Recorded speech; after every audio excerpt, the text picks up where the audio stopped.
पश्चिम बंगाल की मुख्यमंत्री और टीएमसी की मुखिया ममता बनर्जी ने नई दिल्ली में इलेक्शन कमीशन ऑफ इंडिया के मुख्यालय में chief election commissioner Gyanesh Kumar से मुलाकात की। उनके साथ टीएमसी के राष्ट्रीय महासचिव अभिषेक बनर्जी समेत पार्टी के अन्य नेता भी मौजूद थे। इस दौरान इलेक्शन कमीशन के ऑफिस के बाहर दिल्ली पुलिस और पैरामिलिट्री फोर्स काफी तादाद में तैनात रही। ममता बनर्जी ने चुनाव आयोग पर आरोप लगाते हुए कहा कि मुझे दुख और तकलीफ हुई है। मैंने कई सालों तक दिल्ली में राजनीति की है। मैं 4 बार मंत्री और 7 बार सांसद रही, लेकिन मैंने इस तरह का चुनाव आयोग नहीं देखा।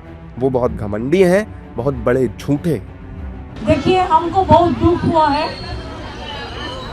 तकलीफ भी हुआ है। हम बहुत दिन दिल्ली में पॉलिटिक्स किया है। हम 4 टर्म्स मिनिस्टर थे, 7 टर्म्स एमपी थे, लेकिन हम कभी ऐसा इलेक्शन कमीशन को नहीं देखा जिन्होंने इतना एरोगेंट है, ग्रेट लायर है। हम उनको कहा था कि आपको कुर्सी को हम रेस्पेक्ट करते हैं, because no chair is permanent for anybody. One day you have to go, but don't create this precedent. And only why Bengal is being targeted? लोकतंत्र में इलेक्शन होता है, डेमोक्रेसी का फेस्टिवल। और आपने क्या किया? पहले 58 लाख लोगों को बात दिया, निकाल दिया, और उनको आप डिफेंड भी करने नहीं दिया। ममता बनर्जी ने चुनाव आयोग पर एसआईआर के नाम पर वोटरों का नाम काटने का आरोप लगाया, जिसे लेकर उन्होंने दिल्ली में कूच किया। ममता द्वारा चुनाव आयोग पर आरोप लगाने को लेकर सियासत भी गर्मा गई।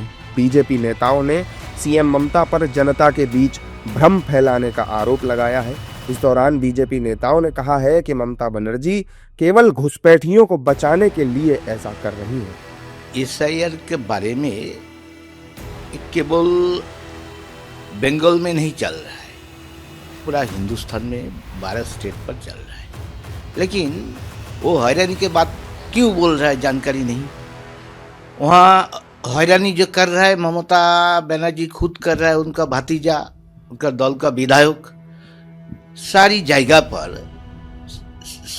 फॉर्म 7 डालने के बाद जो फेक वोटर है, बांग्लादेशी, रोहिंग्या, मुस्लिम है, उनके खिलाफ वो फॉर्म छीन ले रहा है। इलेक्शन कमीशन का ऊपर पिटाई कर रहा है। बार बार ऐसा हो रहा है, क्यों? पहले तो जनता का पास एक खुलासा करना चाहिए, तो ममता बनर्जी क्यों ऐसा कर रहा है? अप्रैल के बाद तो मुंह काला होना ही है और सुख पर मनाना पड़ेगा, इसी की तैयारी कर रहे हैं दिल्ली जाके। ममता बनर्जी की ड्रामा पॉलिटिक्स सारा देश देख रहा है। समय पूरा हो गया है, अब जाने का समय है, इसलिए ये सब ड्रामाबाजी चल रहा है। इससे कुछ बनने वाला नहीं है। पूरा समय मीटिंग करने के बाद बाहर आके इस प्रकार ड्रामा करना क्या मतलब होता है?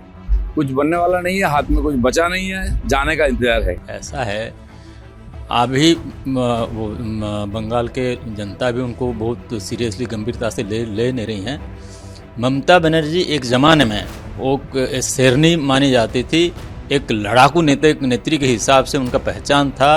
वो बहुत संघर्ष करके आगे आए हैं, पर बीते कुछ साल में, विशेषकर जब से वो मुख्यमंत्री बने हैं बंगाल से, उनका बुद्धिभ्रष्ट हो गया है। वो समझ नहीं पा रहे हैं सत्ता और देश में किसको प्राथमिकता देना चाहिए। ममता बनर्जी की राजनीति का असली चेहरा, घिनौना चेहरा, जिहादी चेहरा सामने आ रहा है। अवैध घुसपैठियों को बचाने के लिए घुसपैठियों को संरक्षण दे रही है, और घुसपैठियों को बचाने के लिए, उनको लामबंद करने के लिए तुष्टीकरण की राजनीति की प्रकाष्ठा करते हुए भारत के प्रतिष्ठित चुनाव आयोग पर झूठे आरोप लगा रहे हैं। ममता बनर्जी घुसपैठ के तुष्टीकरण की राजनीति की प्रकाष्ठा कर रही है। एक तरफ बीजेपी नेताओं ने सीएम ममता बनर्जी के आरोपों को निराधार बताते हुए खारिज कर दिया है, जबकि दूसरी तरफ कांग्रेस नेता ममता के आरोपों को सही करार दे रहे हैं। कांग्रेस नेताओं का कहना है कि चुनाव आयोग वोटर लिस्ट में गड़बड़ी कर रहा है। मैं समझता हूँ हाथ कंगन को आरसी किया। यही तो राहुल गांधी जी बार बार लगातार बोल रहे हैं, वोट चोरी की बातें की है कि किस प्रकार चुनाव आयोग प्रेजुडिस होके कैसे guided by Bharatiya Janata party, वो कोई स्वतंत्र इकाई नहीं है। वो सारे वो टर्म जैसे वो डिक्टेट वो करते हैं, ये कल उनको ये उनका एक्ट ये कर रहे हैं। तो मैंने कहा कि चुनाव आयोग न निष्पक्ष न स्वतंत्र है, और मैं समझता हूँ ममता जी क्योंकि वहाँ चुनाव है और वो इन चीज़ों को लगातार वो रख रही है, और जिनको मृत घोषित किया उनको लेके सामने हो गए। तो मैंने इसलिए कहा हाथ कंगन को आरसी किया। आयोग के अधिकारियों को अपनी हद में रहना होगा।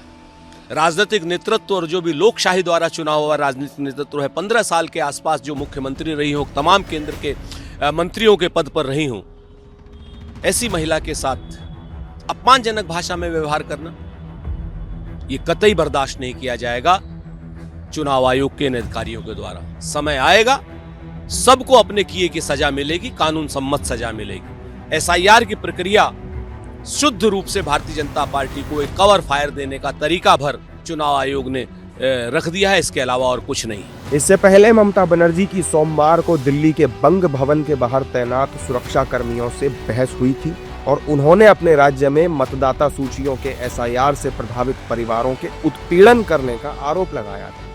उन्होंने दावा किया कि बंग भवन में ठहरे पश्चिम बंगाल के लोगों को धमकी दी जा रही है और उन्होंने पुलिस की भारी संख्या में तैनाती पर सवाल भी उठाया। मुख्यमंत्री ने दावा किया कि यहाँ कई ऐसे परिवार हैं जो एसआईआर की प्रक्रिया से प्रभावित हुए हैं। एसआईआर से प्रभावित परिवार जहाँ भी ठहरे हुए हैं, हर उस जगह पर दिल्ली पुलिस तैनात है। दिल्ली में धमाका होने पर दिल्ली पुलिस कहाँ होती है? उन्होंने आरोप लगाया कि लेकिन मैं दिल्ली पुलिस को दोष नहीं देती, मैं शीर्ष पदों पर बैठे लोगों को दोष देती हूँ।